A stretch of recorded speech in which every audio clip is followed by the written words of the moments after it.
votre émission où je vous raconte et vous partage mes 1001 vies. Je suis tellement contente de vous retrouver après ces semaines d'absence.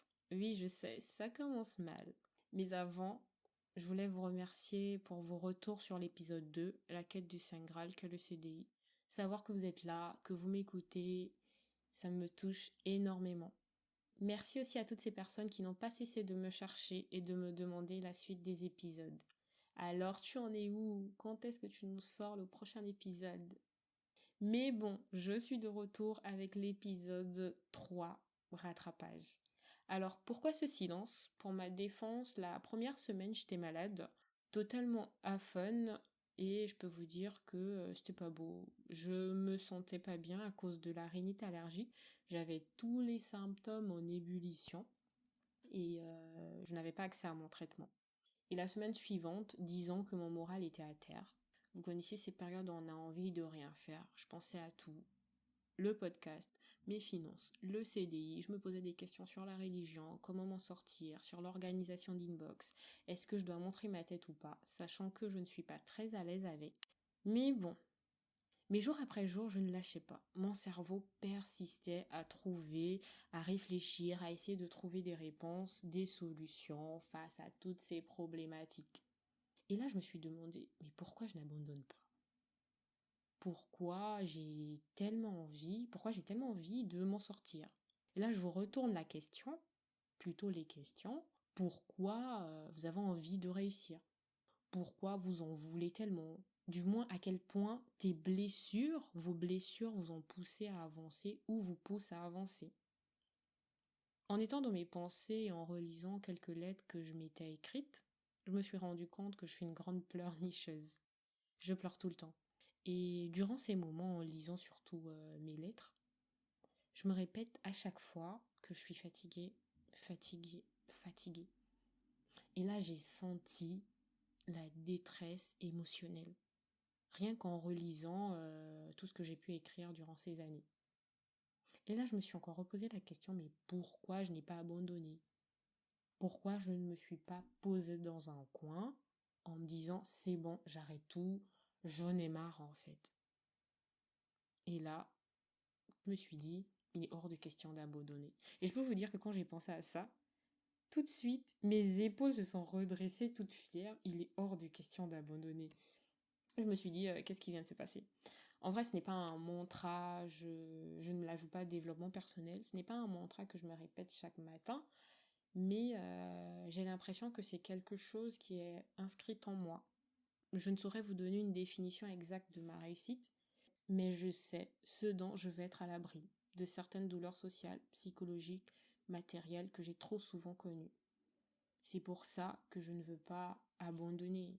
Je ne veux pas non plus laisser le sentiment d'impuissance me gagner, sous prétexte que c'est comme ça, je n'y peux rien, je n'ai pas le choix. Je ne veux pas accepter que l'on me traite avec mépris parce que je n'ai aucune issue. Pour la petite anecdote, je me souviens encore de mon passage en master. J'avais obtenu une bourse d'études pour l'étranger, mais étant en 3e année de licence, je devais absolument soutenir pour valider mon cycle avant de partir. Mon année scolaire à l'étranger, je pense, avait déjà commencé et il me fallait une date de soutenance en urgence. Je me suis alors rapprochée de ma référente, la chargée d'études des licences professionnelles, qui m'a arrangé un entretien avec le directeur du cycle, si je me souviens bien. Je me souviens encore de son air méprisant, alors ça, je n'ai pas oublié. J'étais venue en avance, prête à patienter. Le bon monsieur se pavanait dans l'école, le nez vissé sur son téléphone. À 16h, ma référente était surprise de me voir encore là, assise dans le couloir, qu'elle lui fit signe que j'étais bien là, quoi. Et je peux vous dire qu'il m'a fait rentrer dans son bureau sans lever les yeux de son écran. Pas de bonjour, pas de regard, j'étais quasiment invisible. Ou plutôt, j'étais invisible. Paraîtrait-il, la main qui demande est toujours en bas. Alors j'ai fait preuve de politesse et de retenue. Je peux vous dire que j'étais forte face à ce type d'individu. Il me coupait la parole, l'air agacé en me rappelant que nous n'étions pas dans la cour du roi Péto et qu'il n'avait absolument personne à ma disposition pour former un jury. Toujours le nez sur son téléphone. Du haut de mes 20 ans, je méritais le respect, je crois. Oui, ma demande était audacieuse, mais c'est mon droit de chercher une solution. D'autant plus qu'un autre étudiant dans la même situation que moi avait obtenu une date de soutenance en urgence. Cela voulait dire que nous n'étions donc pas logés à la même enseigne.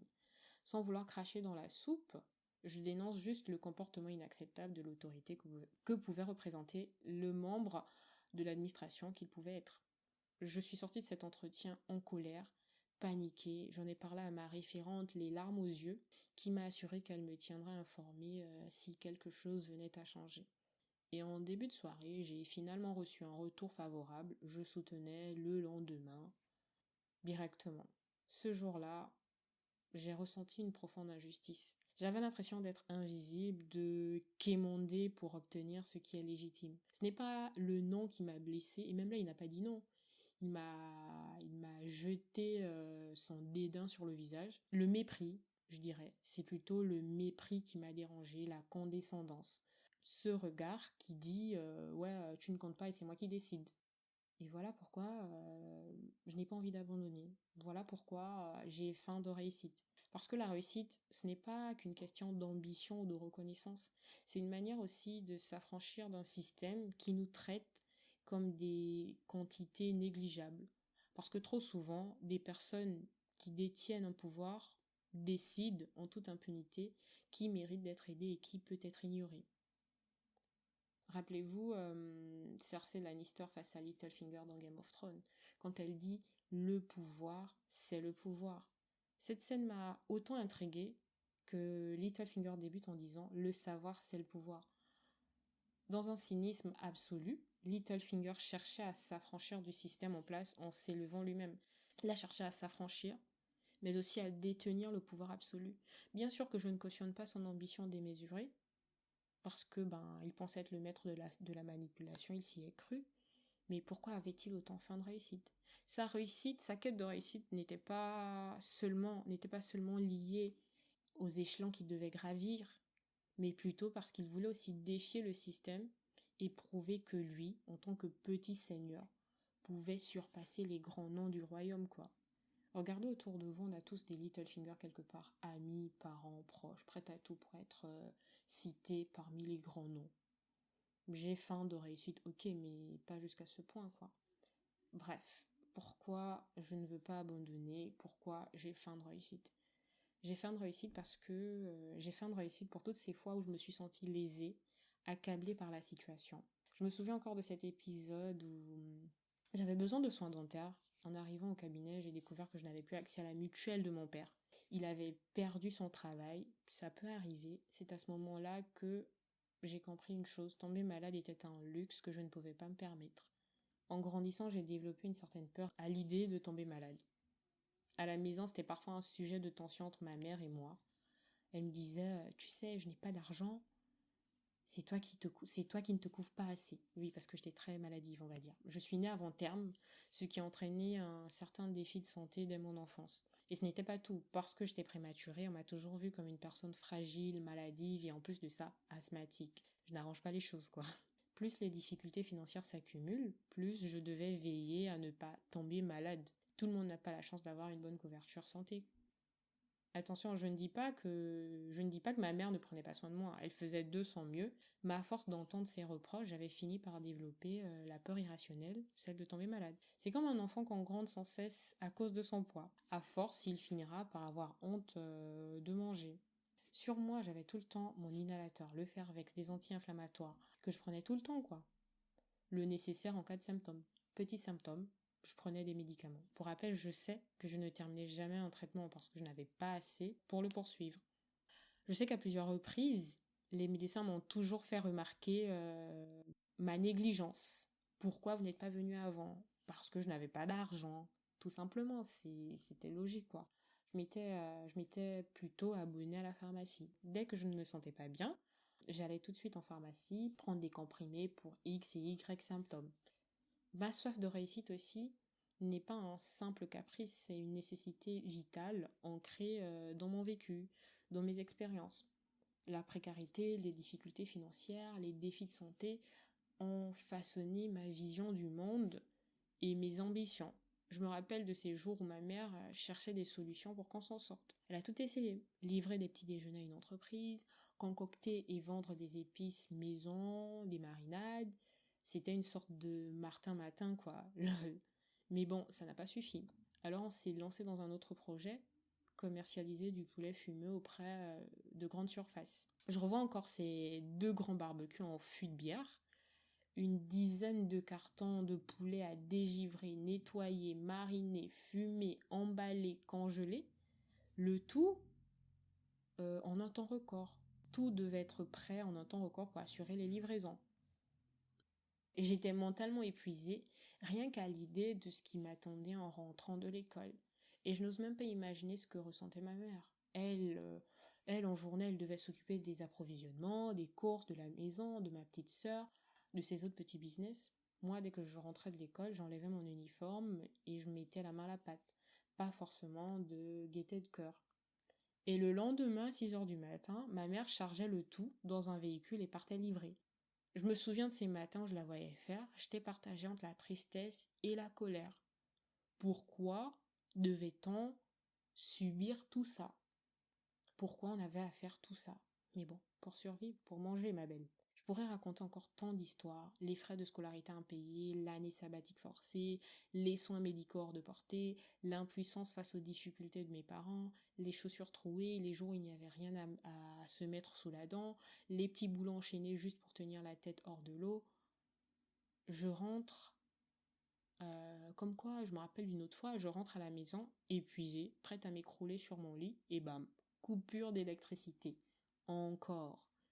Mais cette fois, ce n'était pas la faute de la société d'énergie, comme toutes les autres fois. Autour de nous, les voisins avaient toujours du courant. Ni ma mère, ni moi n'avions de quoi recharger le compteur d'électricité. Une tension s'installe entre nous, silencieuse dans le noir, mais pesante, tu la ressens la tension. Alors je lance un coup de fil, j'appelle une amie qui, elle, finit par m'envoyer une recharge. Quelques instants après, la lumière fut. À un moment, durant mon parcours, la lutte était constante.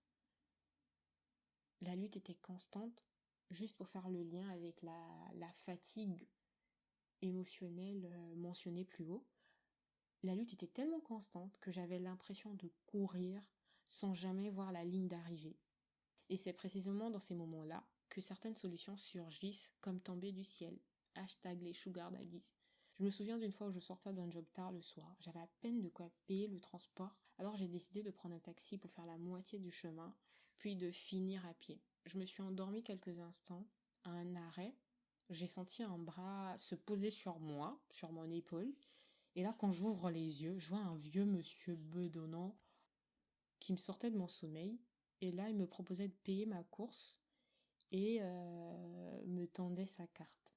Et je suis restée un peu sur le qui-vive. Mais bon, j'aurais pu approfondir et continuer à lister mes galères. Je n'imagine même pas celles et ceux qui ont vécu pire que moi. Qu'est-ce qui a fait en sorte que vous soyez debout aujourd'hui? Et avec tout ce qu'on a vécu, tout ce que vous avez vécu, comment ne pas avoir faim de réussite? Je crois que dans certains moments difficiles, quand on se remémore notre parcours, ce parcours-là, en soi, devient notre moteur pour réussir. J'ai faim de réussite parce que je ne veux plus jamais être dans cette position d'incertitude, parce que je veux honorer les sacrifices qui ont été faits pour moi, parce que je veux le meilleur pour ma famille et moi, parce que je veux ne plus me sentir fatiguée émotionnellement, parce que je veux pouvoir me dire que c'est ok de prendre une pause sans avoir à se sentir coupable. Nous arrivons à la fin de cet épisode et je tenais sincèrement à m'excuser pour le silence. Tout se bouscule dans ma tête en ce moment. Pour me faire pardonner, vous aurez droit à 2 épisodes par semaine sur 3 semaines. Oui, des épisodes de rattrapage. Le lundi 20h et le vendredi 20h. Ah oui, je dois me rattraper et me faire pardonner. J'espère que tout ira pour le mieux de votre côté en attendant vendredi. Abonnez-vous sur Instagram, je vais essayer de partager du contenu exclusif là-bas. Qu'est-ce qu'il y a d'exclusif dans ma vie? Je ne sais pas, mais on verra. Merci de m'avoir écouté et je vous dis bisous.